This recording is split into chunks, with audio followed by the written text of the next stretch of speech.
Di dalam retorika ceramah ada sihir. Jadi bukan pusulap merah doang. Bukan apa? Gus Samsudin. Bukan itu aja.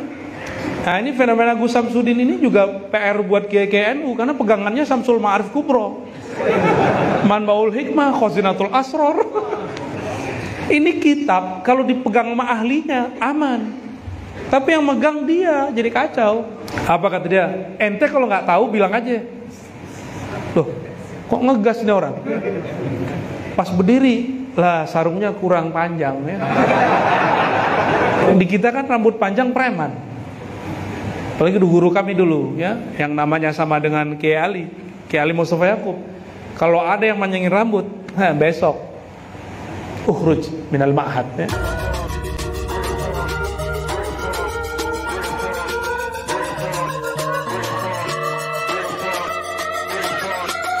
Kalimat-kalimat seperti itu yang suka ingkar-ingkar begini wajar muncul pada orang-orang yang juhala. Jadi kalau ketemu orang begitu, hentikan debat. Kita nggak usah debat sama dia. Mau 1000 hadis kita bawa dia nggak percaya, karena kita bukan ustadznya. Ya, inna fil bayan la sihrun. Hadis sahih ini. Di dalam retorika ceramah ada sihir. Jadi bukan pusulap merah doang. Bukan apa? Gus Samsudin. Bukan itu aja. Nah, ini fenomena Gus Samsudin ini juga PR buat Kiai NU karena pegangannya Syamsul Ma'arif Kubro. Manbaul Hikmah, Khazinatul Asror. Ini kitab kalau dipegang sama ahlinya aman. Tapi yang megang dia jadi kacau. Ya, kacau juga jadinya. Ya. Aufak, ya ini punya sanadnya semua nih. Benar Kiai ya, aneh nggak salah kan? Wajahnya wajah wifik kan ini. Ya. Ini kitab-kitab biasa kita belajar dari lu, benar nggak? Biasa kita ngaji di Jawa itu biasa. Bahkan ada di Sunan Derajat itu ada pesantren, Yai Golfur kalau nggak salah namanya. Itu buka kajian Syamsul Ma'arif pakai YouTube. Artinya ilmu ini bukan lagi ilmu rahasia, sudah diilmiahkan, sudah bisa dijelaskan. Cuma orang yang takut ketakutan, ya, yang nggak ngerti mengatakan ilmu-ilmu begini sihir. Jangankan begitu, ya. Pernah nggak lihat di video nama Ashabul Kahfi dihancurin pas lagi ruqyah? Pernah lihat? Pernah lihat nggak? Baru tahu ya. Jadi ada orang kesurupan, terus katanya jin yang di dalamnya, saya benci sama itu, ditunjuk sama dia. Ada nama Ashabul Kahf, tengahnya ada Kitmir. Akhirnya dihancurkanlah itu. Kok mau ya peruqyah dibohongin sama jin? Orang kesurupan itu belum tentu jin loh, bisa jadi otaknya error. Orang kesurupan itu kebanyakan stres. Yang benar kesurupan itu kalau dia punya ilmu-ilmu aneh. Itu benar kesurupan, itu mengjin bersarang di badannya. Ya jari majrad dam. Ya inna syaitan ya jari majrad dam. Syaitan ngalir setiap darah. Nah, jadi teman-teman yang hobi-hobi ilmu-ilmu begitu ya, jangan ngambil ilmu itu kecuali min ahlihi. Kalau min ahli aman. Nah ini sayang nih, kitab ini lagi diserang nih ya. Diserang oleh Ustadz Fulan ya, saya nggak usah sebut nanti gunjingin orang. Baik. Nah ayat ini pembuka pengantar bahwa kajian-kajian atau haflah-haflah haul insyaallah bagian daripada sunnah yang tersirat dalam hadis uzkurul maut, mengingat kematian. Tidak ada mati kecuali ada orangnya. Mengingat mati itu apa yang diingat? Orangnya bukan. Memang mati itu ada wujudnya. Betul ada wujudnya, tapi dia aradi. Ya, kalau belajar kitab akidah sifat 20 ada yang disebut jauhar, ada arad. Jauhar itu zatnya. Arad itu karakter atau sifatnya. Contoh nih. Kayak Syauqi ganteng nggak? Saya nanyanya bukan ke ibu-ibu ya. Ini aja deh, pinter. Pinter itu itu arad, karakter yang melekat. Di mana melekatnya pintar itu? Di tembok atau di orang? Orang. Atau di ini. Jadi kalau ininya numpuk 3, sorbannya itu orang pintar bukan? Keminter atau pintar beneran? Belum tahu kita. Ternyata pakai serban, pakai kopiah, pakai rida, pakai sarung, bukan alamatul zakat. Ciri-ciri orang pintar enggak. Ciri-ciri orang pintar nanti kalau berkalam ketahuan. Ya, maka salah kalau ada dai-dai supaya orang trust bajunya dibagus-bagusin, ya. Sorbannya nggak apa-apa, kita juga punya sanad serban kok ya. Ntar kalau ada masaknya saya pakai serban, antum jangan kaget. Ya, sekarang belum, sekarang masih pakai kopiah hitam ya, biar bid'ah. Ya. Nah, jadi gagah, ganteng, jelek itu arad namanya. Sama mati itu juga begitu, sakit mati itu arad. Kalau orang sudah belajar mati sebelum mati, maka dia di saat kematian datang rasanya indah. Nah, ini kalimat 2 lafaz ini betul-betul menghibur ketika orang benar-benar membaca ayat ini. Kullu nafsin za'iqatul maut, setiap jiwa pasti mati. Setelah mati, tuwaffawna ujurakum. Innama tuwaffawna ujurakum yaumal kiamah. Barulah, ini terjemahan maknawinya, kalau engkau ingin mendapatkan balasan yang sempurna, matilah dahulu. Itu sebabnya ahlullah, kekasih-kekasih Allah tidak pernah takut mati. Ya, bagi mereka hidup mati sama aja. Gak tahu kalau belakang saya ini udah siap mati belum Kiai? Ya. Orang kalau mati yang diingat apa? Kekasihnya. Nah, belajar mati itu memutus rasa cinta kepada selain Allah. Itu yang disebut mutu qabla an tamutu. Terjamaah saya gimana? Pesantren saya gimana? Nah, itu hilang semua. Itu yang disebut mutu. Nah, dulu kami kalau talqin zikir dan baiat thariqah, kiai saya, mursyid saya agak ngeri. Kami disuruh mandi tengah malam jam 12, disuruh tidur ngadep ke kiblat, terus dikapanin, bukan dikapanin sih, kain kapan dijadiin selimut, suruh zikir sampai subuh. Jadi nggak boleh tidur, ketiduran boleh. Jadi kalau zikir itu benar ketakutan kita, menggigil. Subuh-subuh baru ditalkin, nangis semua. Sekarang kan minta rukhsah semua antum ya. Kiai, talkin dong, enak amat ya, kayak obral. Tapi kiai sekarang alhamdulillah, karena semua kiai baik-baik hati, orang datang talkin semua ya. Saking baiknya kiai zaman now. Dulu mana ada begitu. Kita nggak bisa begitu dulu sama guru-guru kita. Sulit mendapatkan permata zikir, karena di situ belajar mati. Ya. Bahkan ada satu mursyid saya, ya, dulu latihannya dikubur dia. Bisa sehari, bisa 2 hari. Coba bid'ah nggak tuh? Bid'ah nggak tuh? Kan kalau ada sekarang orang begitu kan dianggap bid'ah, horor jadinya. Dimasukin ke dalam kubur, dibuatin liangnya, disuruh di situ tidur berhari-hari. Ada yang baru 5 menit nangis-nangis naik ke atas. Ya. Cuma kiai-kiai zaman now udah gak begitu. Muridnya wiridan dikasih handphone. Ya. Maksudnya wiridnya diijazahkan lewat WA. Bener ya? Jadi sekarang orang-orang wiridan buka handphone. Soleh bener. Udah zaman sudah berubah. Maka thariqah karena artinya metode mesti diganti. Metodenya, namanya tetap Naqsyabandi, namanya tetap Syazili, namanya tetap Syatari, namanya tetap Idrisi, tapi metodenya harus disesuaikan, ya, supaya mutu qabla anta mutunya bisa diterima oleh khalayak hari ini. Ya. Semoga para kiai kita diilhami selalu oleh Allah SWT untuk mengajar yang fresh ya. Amin ya rabbal alamin.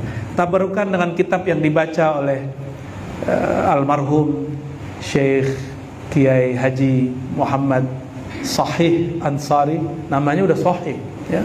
Kebayang kalau Sahih kitab apa dong? Sahih Bukhari ya. Ada satu pasal yang mau saya baca di sini tentang hobi Kiai NU baca hadis dhaif ya. Faslun ya.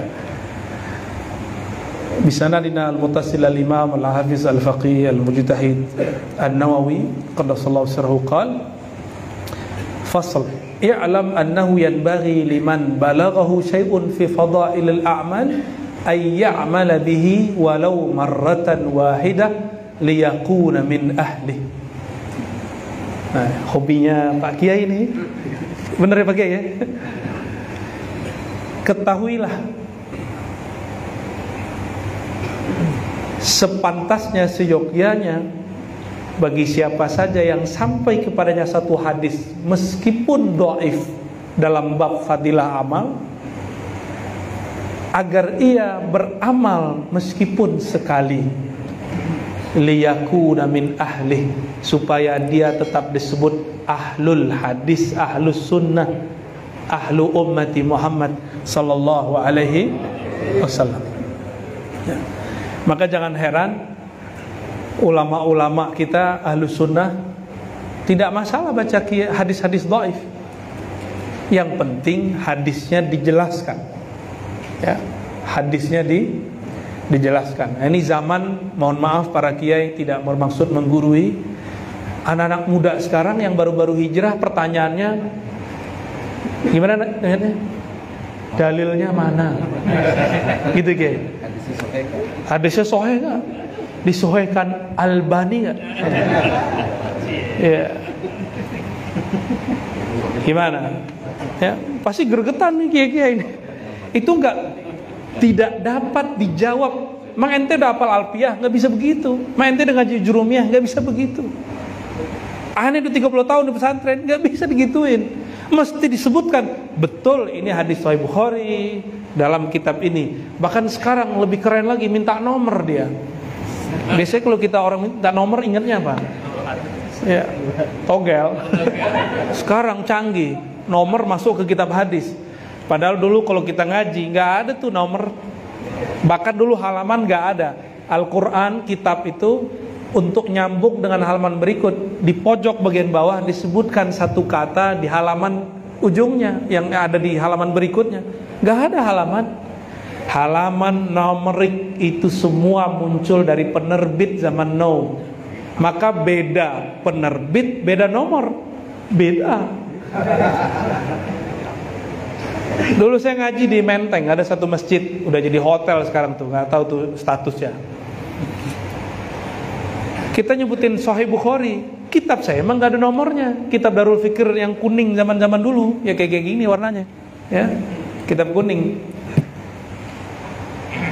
Tiba-tiba di pojok dia nggak ikut ngaji sama kita, dari tadi main handphone mulu. Giliran kita nyebutin hadis, telinganya, dia seneng hadis. Jadi kalau udah qala Rasulullah, telinganya, wah ini untungnya mereka, bagusnya mereka. Langsung nanya, hadis berapa Tan? Tatma murtad, ya kan? Saya bilang di kitab saya nggak ada nomornya. Apa kata dia? Ente kalau nggak tahu bilang aja. Loh, kok ngegas nih orang? Pas berdiri lah sarungnya kurang panjang ya. Bukan pakai sarung dia.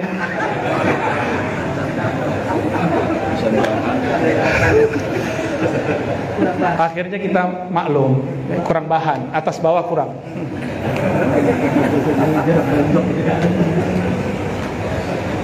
Dari dulu kita cuma ngamalin matan, nggak ada ngapalin nomor, apalagi halaman, nggak ada. Itu bid'ah semua itu ya. Walaupun boleh, ya. Uji-uji kecerdasan mah boleh, tapi nggak perlu sebenarnya. Yang penting hafal hadis tuh. Bisa nggak? Waladhdallin amin. Surat 33 ayat 1 sampai 7. Allahu Akbar. Nggak bisa. Yang penting hafal ayatnya. Coba ya tanya nomor ayat yang dibaca sama ustadz kita yang baca. Apa nggak tahu? Nomor berapa tadi? Tuh nggak tahu dia. Pada hafiz. Berarti hafiznya sohe deh. Ya.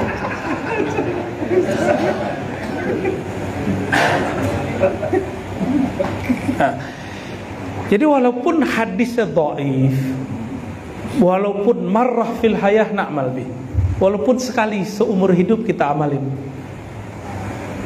Kalau saya yang sahih aja belum saya amalin semua, apalagi yang dhaif. Contoh nih ya, hadis manjangi rambut, udah belum Kiai? Segini Kiai. Ya. Kalau di kita kan rambut panjang preman. Apalagi guru kami dulu ya, yang namanya sama dengan Kiai Ali Mustafa Yaqub. Kalau ada yang manjangin rambut, besok ukhruj minal ma'had ya. Bisa begitu ya, disuruh potong nggak mau potong, suruh potong nggak potong, udah insahib, udah inti keluar, nggak bisa diatur. Apakah beliau menentang sunnah Nabi panjangin rambut? Tidak. Ternyata memahami sunnah itu ada yang secara harfiah, ada yang secara maknawi. Nah itu ahlinya yang tahu. Kalau sekarang kan enggak ya, para kiai ini ahli bid'ah nih, kebanyakan yang jenggotnya nggak banyak. Cuma berapa yang ahlul jenggot ini. Nah ini penting kita perhatikan bahwa beramal dengan hadis yang dhaif itu boleh ya. Bahkan tetap dianjurkan liyakuna min ahli ya. Wala yanbaghi an yatrukahu mutlaqan bal ya'ti bima tayassar minhu. Sebaiknya dia tidak meninggalkan itu, hadis itu nggak langsung dibuang. Nah sekarang kan orang soal adab, hadisun dhaif, dha'afahu Albani ya. Hadis dhaif, dha'afin Albani, nggak usah dipakai, nggak begitu. Hadis sahih itu yuhtamal fihi dha'af. Hadis sahih sendiri pun itu ada kemungkinan dia dhaif. Contoh, mau tahu hadis sahih tapi ada kemungkinan dhaifnya. Dari mana taunya? Setelah dikumpulkan semua riwayat baru ketahuan. Yang menjadi akidah yang antum sering bentrok sama mereka. Ya. Dalam satu riwayat Imam Muslim, Sahih Muslim sahih bukan? Sahih. Datang seseorang kepada Rasulullah mengadukan masalah budaknya. Budaknya ini dipercayakan ngurus domba, tapi nggak becus karena IQ-nya kurang ya. Naqisatul aqli kata Imam Ibn Hajar al-Asqalani. Dilaporkan kepada Nabi, Nabi kemudian mengatakan, i'tiqha in kanat mu'minah ya. Kalau dia mukmin, perempuan ini beriman, maka bebaskan. Lalu Nabi nanya, di riwayat Imam Muslim pertanyaannya apa? Ainallah. Apa artinya? Allah di mana? Hadis sahih loh. Sedangkan Sayyidina Ali mengatakan man ayyanal aina fala yuqalu lahu aina. Siapa yang menciptakan tempat, maka dia tidaklah bertempat. Apa ini bertentangan? Lalu bagaimana dengan surat Asy-Syura ayat 11, laisa kamitslihi syai'? Al-Ikhlas ayat 4, lam yakun lahu kufuwan ahad. Apakah bertentangan? Enggak. Ketika dikumpulkan riwayatnya bertemu. Riwayat ini ada persoalan yang tidak terungkap. Kita kumpulkan di hadis Imam Malik, di hadis Imam Abu Daud, ada nanti di Nasai, ada nanti di Ahmad. Ketemu ternyata ada persoalan di riwayatnya. Apa persoalannya? Di satu riwayat Nabi nanya, "Nid aina rabbuk?" Man rabbuk? Siapakah Rabbmu? Siapakah Tuhan penciptamu? Dijawab Allah. Di riwayat ketiga, atashhadina alla ilaha illallah. Apakah kamu bersaksi tiada yang berhak disembah kecuali Allah? Saya mau tanya, kalau ada orang mau masuk Islam, itu dengan mengatakan Tuhan di langit atau dengan syahadat? Dengan syahadat, benar. Jadi kalau ada orang bilang Tuhan di langit sana, Muslim nggak dia? Berarti hadis ini, riwayat ini tidak cocok secara kaidah ilmu tauhid. Dalam ilmu tauhid, dalam ilmu fikih, tidak sah Islam seseorang kecuali dia bersyahadat. Dan itu hadisnya mutawatir. Bersyahadat adalah syarat masuk Islam. Jadi jika perempuan ini mengatakan Ainallah, hadisnya harus tunduk kepada makna kedua dan ketiga, man rabbuk, dan yang kedua atashhadina alla ilaha illallah, ya.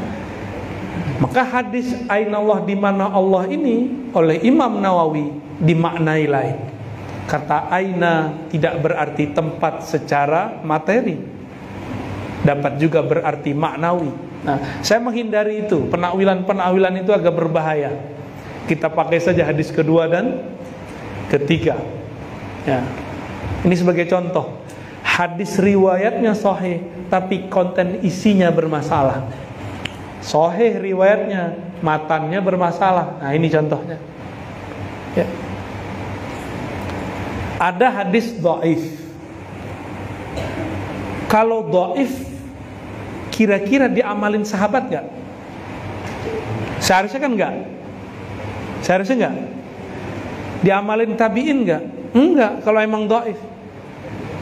Maka Imam Tirmizi, Imam siapa namanya? Dan kawannya Imam Abu Daud punya satu metode.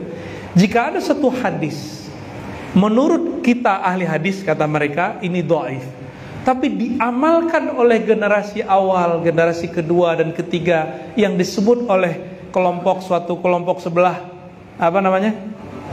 Ulama salafus saleh, gitu ya. Cara melafaznya benar gak? Salafus saleh, gitu ya. Kurang fasih. Ini diprotes sama Banser. Kayaknya menyebut Banser pun kurang sahih ini. Banser.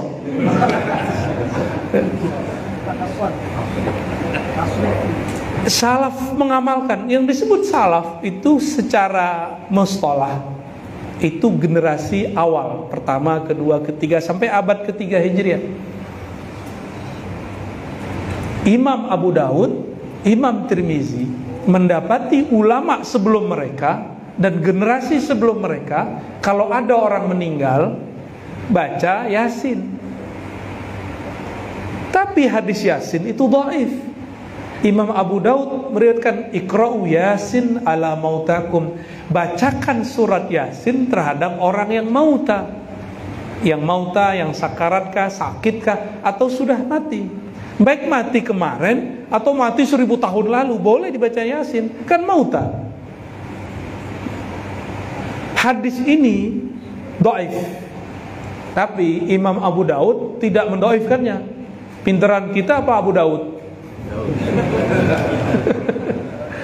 Imam Abu Daud ini seperguruan sama Imam Bukhari.